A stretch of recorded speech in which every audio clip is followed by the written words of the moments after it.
পুকুরের কাদামাটি উঠিয়ে নিচ্ছি সবজি বানানোর জন্য। সেই মাটি লম্বা করে মাঝখান থেকে কেটে নিলাম। তারপর হালকা একটু চ্যাপ্টা করে উপরে একটা মাটির টুকরো আর ডান্টি বসিয়ে দিলেই তৈরি হয়ে যাবে ঢ্যাঁড়স। মাটিকে দু সাইডে সরু করে পটল তৈরি করে নিয়েছি। এবার একটা পেঁপে বানিয়ে নিলাম। মাটি গোল করে চারিদিক দিয়ে দাগ বসিয়েই তৈরি করলাম মিষ্টি কুমড়ো। মিষ্টি কুমড়োর উপরে বোটা বসিয়ে দিলাম।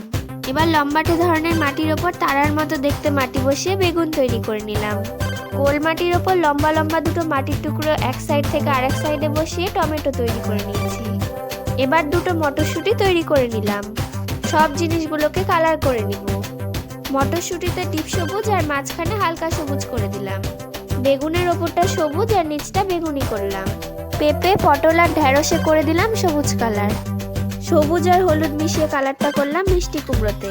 টমেটোতে লাল কালার করে দিলেই আমাদের সবজিগুলো রেডি হয়ে যাবে। সবজিগুলো ভালো লাগলে লাইক করে দিও।